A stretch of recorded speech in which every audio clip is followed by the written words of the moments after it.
I think it's passion.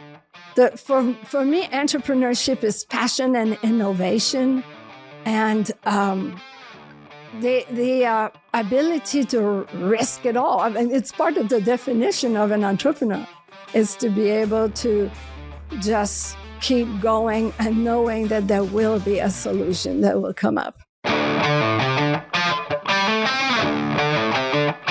Welcome to The Decision from Nashville EO, where you will hear the rest of the story after tough decisions were made by entrepreneurs who faced adversity and lived to tell about it.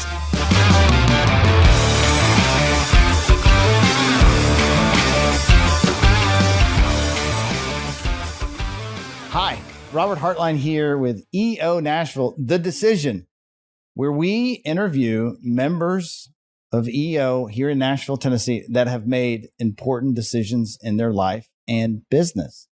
Joining me today, Elle Harvey with A New Leaf of Nashville School. Correct. Did I get that right? Well, we go A New Leaf School Nashville, but A New Leaf School of Nashville, A New Leaf Nashville School. I think it's a new leaf. It's a new leaf. It works. It works. Thank you so much. So tell me, how did you start your business? Is this your first business? Tell me. Oh, yes. And in fact, when I started, I didn't even see it as a business. So the big decision I had to take, and I took, was to leave academia to go to preschool. And I felt I'd never been to preschool when I was a child, so that was a good thing to do. So what were you doing? I was a biologist from 1984 to 2004. I was studying freshwater ecosystems, marine ecosystem, desert ecology. And while I was in grad school, I started to have children, which began to change my vision for my future.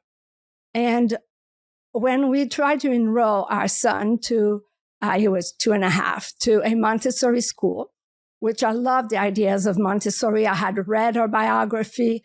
It was really, and she was an amazing woman. She had to go through a lot of hardship to do what she did. But he did not like the school. And I looked around at the schools. We were living in Tucson, Arizona at the time. And I felt that there were things lacking in those early childhood education. And then I was involved with the National Science Foundation. I had a scholarship to develop K-12 curriculum for science. And I loved it. I loved being in the classroom with the teachers and talk about inquiry. We were doing workshops for the teachers to learn to apply inquiry methods. And that was very interesting because some teachers were very comfortable with it. They were very playful. And others were very uncomfortable with it. They would think like, tell me how this works. Like, for example, we had an inquiry with a top. We put different materials there and we said, create a top, make a top that spins. And some teachers were like, yes, let's play with this and let's figure out something really innovative. And others were like, just give me the sheet on how to do it. This is too scary. So it was very interesting for me to see that at the adult level. And the more I worked with younger children, younger people, the more I felt free to create together and to be co-researchers together. So when we moved from Tucson, Arizona, to Austin, Texas, my son was enrolled in the All Austin Cooperative Nursery School, and they were a Reggio-inspired school. And the Reggio inspiration builds on the idea of children having 100 languages and the project approach, which, for me, that was grad school with younger children. And that was really, really fun. And so when we moved to Nashville, I had a 5-year-old and a 3-month-old. And I decided I was not going to continue as a biologist and I was going to start a school. And that was really exciting. When we moved, it was January 2004, and we were wanting to do something fun with people. And it's hard to meet people when they're all in school or at work in the middle of the day. So we joined the eclectic homeschoolers and started to do some teaching with the homeschool community. And then when I started to school, these were sort of the first people that came to camps and came to the preschool.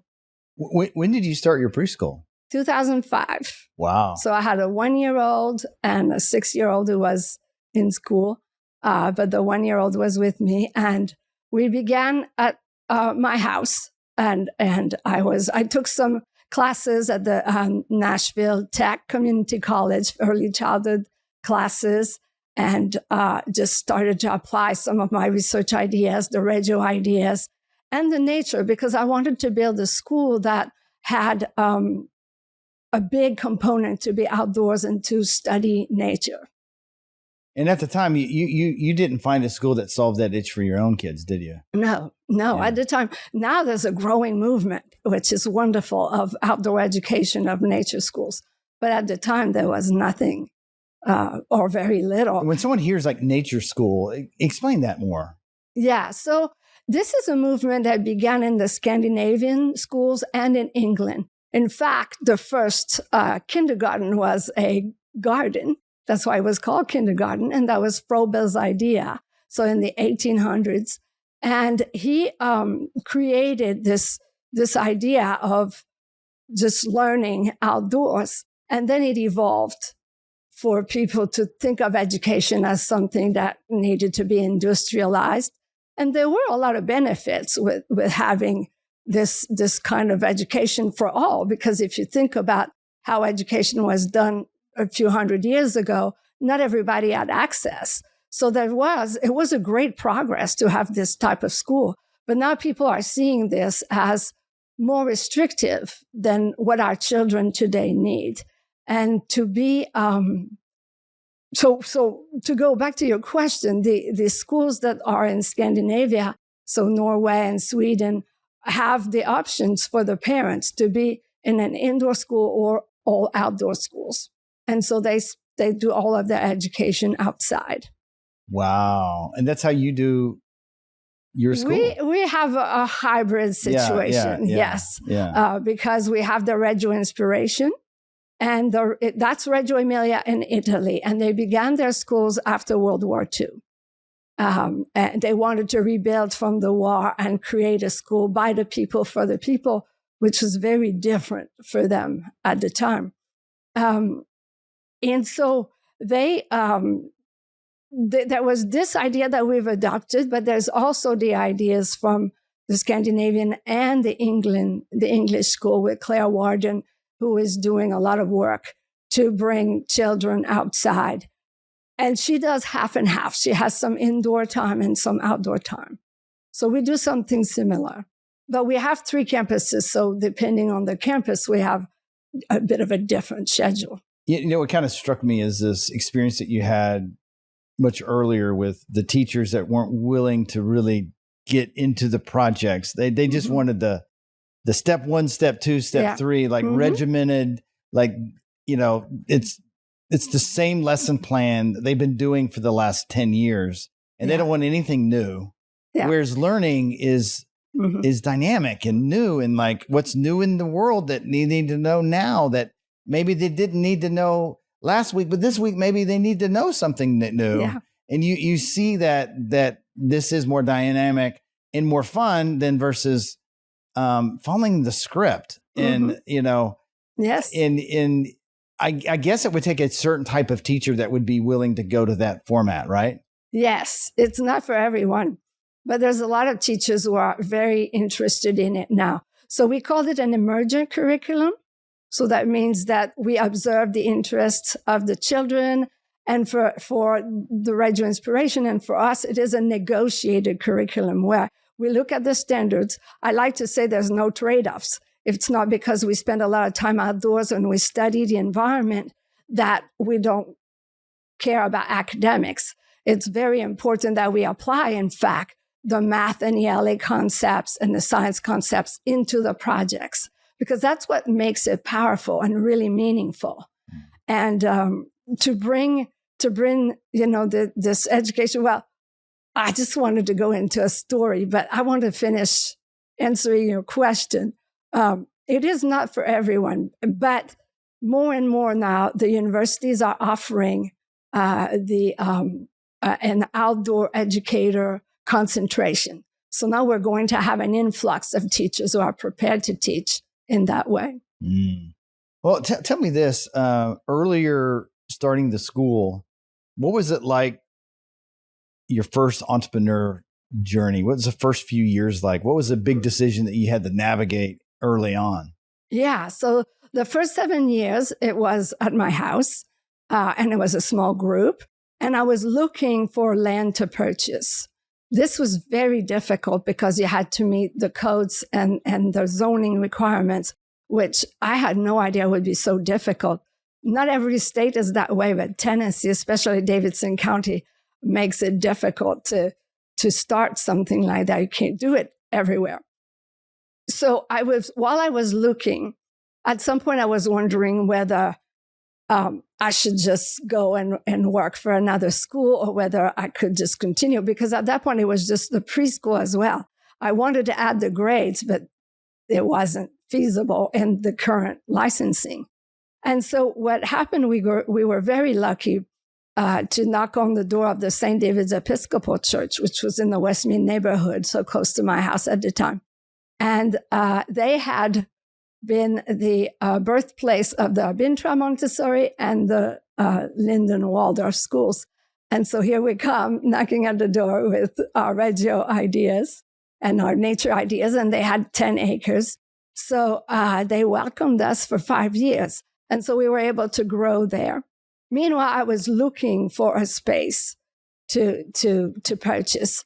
And in 2016, I found a 47 acres that was really beautiful in Bellevue and put an offer on it. But I needed an easement to get to it. And the people that were in the front, because those are landlocked pieces, did not want to give the easement. So I had to let go of that piece. But the church, it's a first church, a Pentecostal church, purchased a piece of land right behind them. And they called me up and they said, would you like to rent this from us? Because they had a little house on it. So we said, yes. So in 2017, we moved there, and there were difficulties moving. We were a nomadic school for a while because it wasn't ready and we had to vacate. And so that was really interesting problem solving. And the families were really supportive, and we made it work. And then we moved in October 2017 into that location. But we didn't own it. It was still a situation where it could be taken away. So we were looking again. And finally, in 2019, I was able to purchase a piece of land that's a farm with some buildings on Pecan Valley Road, which is off of Ashland City Highway. Wow. So, and so then we started the farm campus. In 2023, we were able to purchase what we call now the Arboretum. So First Church sold us a piece of land. They kept the house, which meant we had to move to another location. So now we have a location on Hicks Road, which we call the Garden Campus, which is a rental. But we are developing the Overall Creek Arboretum, which will be our forest campus. So how long have you had this vision? It sounds like it's been a vision of yours 20 years. Yeah. How have you had such faith to stay in it?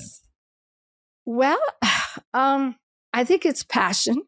For me, entrepreneurship is passion and innovation, and the ability to risk it all. I mean, it's part of the definition of an entrepreneur, is to be able to just keep going and knowing that there will be a solution that will come up. Yeah. The part about, when I got into Catalyst, it was a good timing for me because I was going through some difficulties with some relationships with some of the families that had been very supportive. And so some of these bonds were breaking, and that was very painful. And so I sort of needed to see what is my role with the school now, and how can we grow this in a healthy way. And it was really interesting to hear Michael Bertram talk about all these concepts that were foreign to me, like the customer persona and how, not every client is equal or is providing the same value, and you don't provide the same value for every person. And so to start thinking about different programs and how, because he said also, you can't be everything for everyone. You need to focus on what you're going to be about. And so we were rethinking about our identity. But now, because I'm a jack of all trades, I keep on thinking, what programs is going to serve the people that we'd like to serve? And so now, instead of me trying to do it all myself, I, hire directors who will take on different programming so that we can cover the homeschoolers and the school agers and the preschoolers and the toddlers in different locations and in ways that are similar, but also adapted to their needs.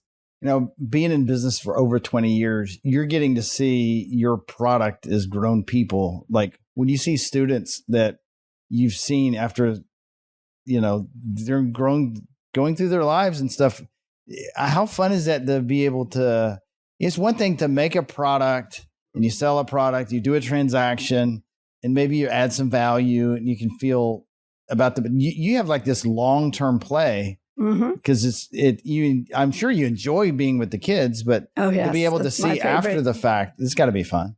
Yeah, it's great, especially that we have had so far 4 of our former students or hardcore campers that came every summer join us now as teachers. Oh, wow. Or as naturalists. Right now we have one at the Arboretum that is working with the homeschoolers, and she came to every one of my camps. And then after that, she was a musician, so she's a cellist. But also she got interested in biology, probably because we were dissecting fish bowels, when she was in camps and doing all kinds of crazy things. But she's a botanist. So she has her master's in botany, and she moved back to Nashville. And I said, hey, what are you doing? Oh, wow. So now she's working, teaching botany. And we want to start programming for Saturdays for families. So we want to do a lot of outreach education as well. Now, what would you say led you to discover EO or Catalyst? Like, what was going on in your life that were you like, I need something, I need help, or I need a community? What was kind of going on? Well, I had read this book, Who's Got Your Back? I forgot the author, but it talked about groups that help each other. And I thought, ooh, that would have been really nice to have throughout all of this, because there were places where, like, I tried to purchase a house in a neighborhood, and I had to go to the Board of Zoning Appeals to get some exemptions, and the neighbors opposed it, and it just couldn't fly. And so there was a lot of hardships along the way, even though most of it was so much fun. But there's always hardships. I mean, in fact, we're going to the BZA again for a situation with neighbors complaining about noise, and we're negotiating that. And in fact, Chris Corby, who was our mentor for Catalyst, for our forum, Catalyst Forum, is now helping me think this through. And so, the mentorship and the help in EO is just amazing. But back to your question, how I got into it. I remember wearing, so many hats, and we had just purchased the Arboretum and to open, so we call it the Overall Creek Arboretum. We want to apply for Arboretum status, but we have to develop trails, and we planted some trees. So we had like a big event inviting all the families that we know to come help us plant trees on February 15th, I think, 2023. And so a few months later, we were having an event at the school, at the farm campus, to have parents help us do some light work. And so Austin Ray, who has been, with us for a while, his daughters came to our programs. was pulling weeds with me in the garden. And he said, Elle, he said, you great at working in the business, but you also have to work on the business. And I said, you don't say. Throwing weeds at him. And so I said, that'd be great, but how? How will I find time? How will I just get on that road? And so that conversation stayed there. And then I was busy with the summer camps and the start of the school year. And then I received this email that I was invited to participate in Catalyst. And so I applied, and October 20th, I was sitting in that class, and I'm so glad I did. Wow. Now, how have you transformed from Catalyst into the entrepreneur you are today? Well, so what I've realized is that we need help as entrepreneur. We do a lot of things and we have some expertise, but not all of it. There's so much to know. There's so much I don't know, especially that I have no background in business. So I didn't even know what a KPI was until Catalyst. So, and I know what I want to measure, for performance. So we, what was your question? Well, how have you transformed from? Yes. So yes, that's a transformation is knowing more about businesses and how we need help and how we can talk to experts. We can talk to many people in EO and then the people that they know outside of EO to get some information. And of course, we learn with the forum mindset that we're not really giving advice to each other. It's important not to be responsible for telling somebody what to do. People need to have their own agency with that. But it's really nice to get information from people's experience or knowledge so that we can make better informed decisions. Do you work differently? I'm trying to. Yeah. Sometimes, habits are hard to break. They are. And I tell people, like, when you first get into EO, it's like drinking from a fire hose. Mm-hmm. Yeah. And, but there's that moment when you get a piece of information of what you should be doing or whatever, that you finally you can't get to it right away. Mm-hmm. Because we're still in the same patterns. Yeah. Until finally, okay, I can do this thing. and then in a year or two, I can do the next thing. It's not like we can suddenly shift. It's a process. It's a journey. Absolutely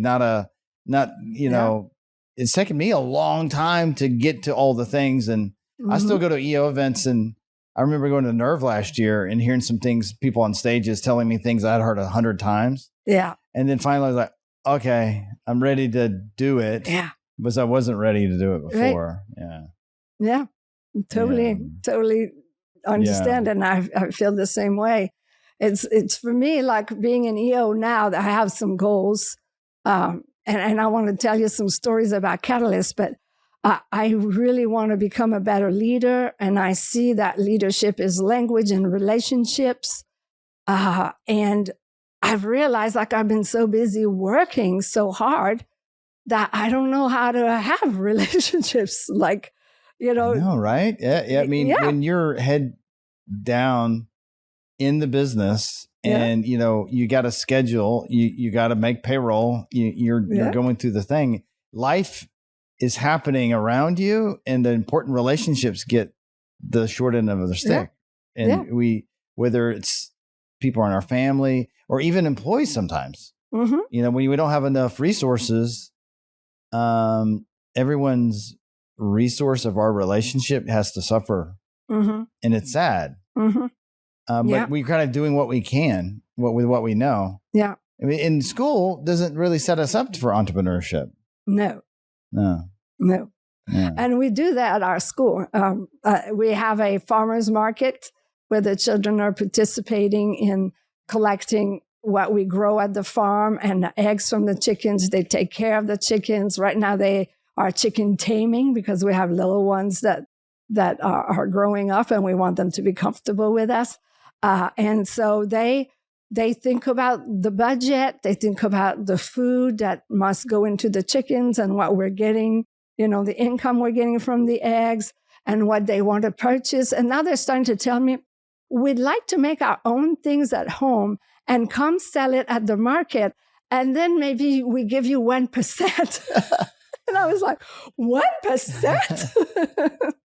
Maybe I need a little more than 1%. So they're good negotiators. Well, that's what you got to learn it somewhere, right? Yeah, absolutely. Yeah. No, that's wild. So what do you, what's some other stories that you have out of Catalyst that you could share? Yes, I'd love to share how I redefined my mission with, and something that happened. Because when you're in Catalyst, you have this wonderful workshop. And the lectures, which are very helpful, working through Michael Bridgham's book, and Matt Charette is really wonderful. And then you have the mentorship, you have the forum that starts a bit later, and you also have the EO events that you have access to. And the one that really was just such an inspiration for me was to go to hear Charles Bolden talk about his life as an astronaut and being the chief of NASA, and how he told that story that when they were working on the rovers to explore Mars, his idea was always to send people to Mars by 2030. We're 5 years away right now. But that was his idea, like we're pushing towards that. And he said that everybody knew the mission very well. And I got to thinking, does everybody know our mission at A New Leaf? Like, probably not. And I thought, okay, well, what is his mission? And so he said one day he had, I can't remember, but some important government official that came to visit, and he was giving him a tour, and he would always introduce him to everybody. And so there was this janitor, and he introduced them to each other. And the man said, so what do you do here at NASA? And the janitor replied, we are working to put people on Mars. Wow. And I thought, this is it. This is my mission, bringing education back to Earth. Because we are a nature school, and we had talked about so much about sustainability and being good, stewards and raising the next generation that will come up with solutions for us and for a better future, and how we talked about children, having power and agency. And so we had it was like a 3-sentence mission that nobody could really remember. But to bring education back to Earth is easy. And be in Earth while you do it, because that means outside. Yes. I mean, kids these days are growing up in fluorescent lighted classrooms and really don't get to actually touch Earth and be in it. And with the advent of the computers, everybody having access to computers or to phones or to tablets or to AI, they have a lot of information at their fingertips, which is good. I'm not against technology. It's just it has a place and time. And there still needs to be a large time devoted to hands-on experiences, to knowing physically how things are working in the world, because otherwise we will only be able to function virtually. And I hope that's not going to be our future. How far out is your vision for your company? So, so far, we just want to do elementary. We are developing the overall Creek Arboretum. We want it to be a community garden. I just got the final approval today for the community garden and the school over there. We want to have the school campus. Meanwhile, we are having outreach education with homeschoolers. And so we would like that to develop, to really be a resource for families. More people are homeschooling. We also want to attract local schools because what I'm hopeful that our movement is creating is an awareness that we need to partner, that we need to bring all children to have more experiences so that children from public schools can come to us and have not just a field trip where they run around and throw some rocks in the creek, but like something more sustained where they have a project where they come back a few times and really see the process of research and then make a presentation of it. So we'd like that to be accessible for everyone and to encourage that movement. It's just been so exciting to have an educator entrepreneur on the podcast doing and helping our community with growing amazing kids that maybe one day are future entrepreneurs too. Awesome. Well, thank you. Thank you so much. It's been wonderful. Thank you so much. Listen, if you're an entrepreneur here in Nashville, Tennessee, and you're looking for a community to belong to, there's 300 plus entrepreneurs. We are the largest in the United States chapter for EO. Entrepreneur organization is where you can come to help you make powerful decisions in your life and your business. You can visit eonashville.com to learn more. Thanks for watching, and I hope you have a great rest of your week. Thanks for listening to the Decision Podcast by Nashville EO. We'll see you again next time, and be sure to click subscribe to get future episodes.